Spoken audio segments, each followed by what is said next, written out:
former site for people living with mental illnesses has been transformed into a space for health and wealth in D.C.'s Ward 8.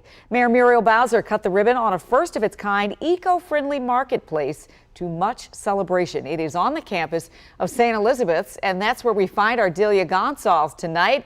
Dee, I wonder what this means for the community and for local entrepreneurs, and they've been waiting for something like this for far too long.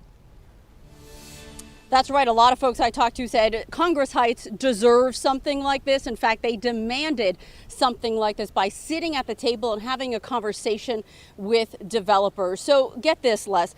Not only are there 13 business owners from Ward 7 and 8 here in this space, for many of them, it's the first time that they actually own their own space, a brick and mortar shop. So not only is this a good business move, and a stunning building. Take a look at this. This is a win for Congress Heights, the natives and creatives who demanded a seat at the table and made sure future development serves the community. This is so beautiful. It's been a long journey for Kiana Jones, one I followed and documented back in 2018 when she shared her vision for future growth in Ward 8. When you see this space, what does it mean to you? It means everything to me. I'm born and raised Southeast, and I really worked really hard for this before people even thought art was important. We brought the value of art to Southeast, and now there's Anacostia is going to be an art district and all that stuff. But for me, I'm just grateful because I really believe art saves lives. It saved mine. Curating her art out of the Congress Heights Arts and Culture Center, Jones now celebrates her first shop at the new retail village, Sycamore and Oak. And as you approach the open-air market space, her mural welcomes you in. That's my personal brand, Face Yourself, which came out of one of the darkest moments ever, and just has brought so much light to me. It's really about being yourself, being accountable. There's no more gentrification on this side of town where we're being displaced. LeGreg Harrison and Muhammad Hill together own the Museum Shop DC. We've been seeing this since we were 9. We had a vision for this. We rode our bikes through this place.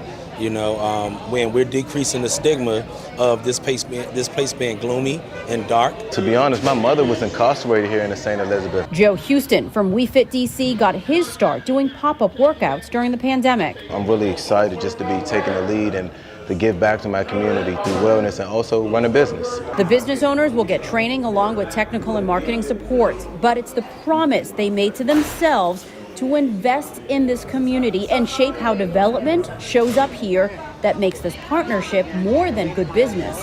It's legacy building. What's the future of Congress Heights? Man, who knows? But we lit. Southside is outside. This is just the beginning. Southside is outside, and there was a huge party here. Folks actually just leaving before we went live and shared this story with you. It was indeed an emotional celebration for a lot of folks here. Now, first things first, the building is called Sycamore and Oak because it sits at the intersection of Sycamore and Oak here in Southeast. And we also mentioned that this is an eco-friendly building. You can see that it does look very different from a lot of buildings around here at St. E's. Developers say this is the largest commercial space in the region, made of all sustainably harvested mass timber, one of 10 net zero carbon construction projects, all right here in Ward 8. Les? Yeah, talk about building a legacy, Dee. And we listened to the people that you talked to and how invested they are in just seeing this happen. And we hear that this space is temporary, and we look at it and you're like, why is it temporary? So when are they planning to move the building? Right. It is hard to believe that this is temporary, but in fact, in about 3 to 5 years, the goal is to relocate this building to another community so they can further incubate and support small businesses somewhere else. The idea is in 3 to 5 years, this area of St. E's East Campus, right next to the Entertainment Sports Arena, will continue to develop, and these businesses being supported will continue to grow and build their businesses so they'll be ready. Now the future looks bright. They are here for the next 3 to 5 years. I love to see this innovation in the city and how it's moving around so that other communities get to feel the impact of it too. Dee, thank you.